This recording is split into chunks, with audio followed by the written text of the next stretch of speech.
በባዶ እጁ አንበሳን ቀደደ። የከተማውን በሮች በትከሻው ተሸክሞ ሄደ። ታላቅ ቤተ መቅደስ በኃይል አፈረሰው።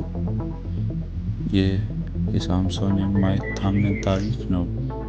በመጽሐፍ ቅዱስ ውስጥ እጅግ ጠንካራ ሰው።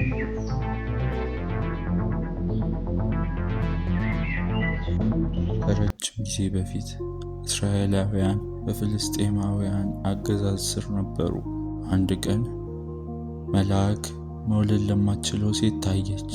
እስራኤልን ከፍልስጤማውያን ነፃ ለማውጣት በእግዚአብሔር የተመረጠ ወንድ ልጅ እንደምትወልድ መልአኩ ነገራት። ነገር ግን አንድ ሁኔታ ነበር። ፀጉሩን ፈጽሞ መቁረጥ የለባትም፣ ምክንያቱም ጥንካሬው ከሱ ስለሚመጣ። የዚህ ልጅ ስም ሳምሶን ነበር። ሳምሶን ሲያድግ የእግዚአብሔር መንፈስ ልዩ ኃይል ሰጠው። አንድ ቀን አንበሳ አጠቃው። ሳምሶን ግን በባዶ እጁ ቀደደው። በኋላም ፍልስጤማውያን ሊይዙት ሞከሩ፣ እነሱም ግን አልቻሉም። ሳምሶን ግን ድክመት ነበረበት። ደሊላ ከምትባል ሴት ጋር ፍቅር ያዘው። ፍልስጤማውያን ገዢዎች የጥንካሬው ምስጢር ካወቀች ብር እንደሚሰጧት ነገሯት። እሷም ሳምሶንን 3 ጊዜ ጠየቀችው። 3 ጊዜም እሱም ዋሻት። በመጨረሻ ግን እጅ ሰጠ። ኃይሌ ፀጉሬ ላይ ነው፣ ከተቆረጠ እንደ ማንኛውም ሰው ደክማለሁ አላት።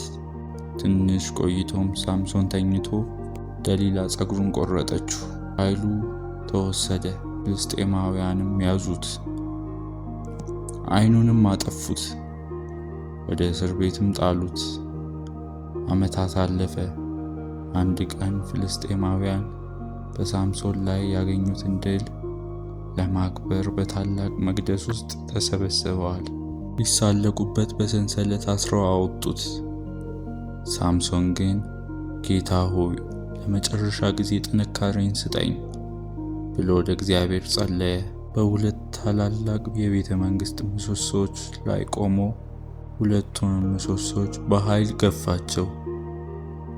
ምሰሶውም ተሰነጠቀ፣ መቅደሱም ተናወጠ፣ ሕንፃውም ፈራረሰ።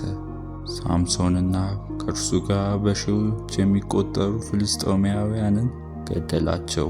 ሳምሶን በሕይወቱ ካደረጋቸው የበለጠ ጠላት ድል አደረገ።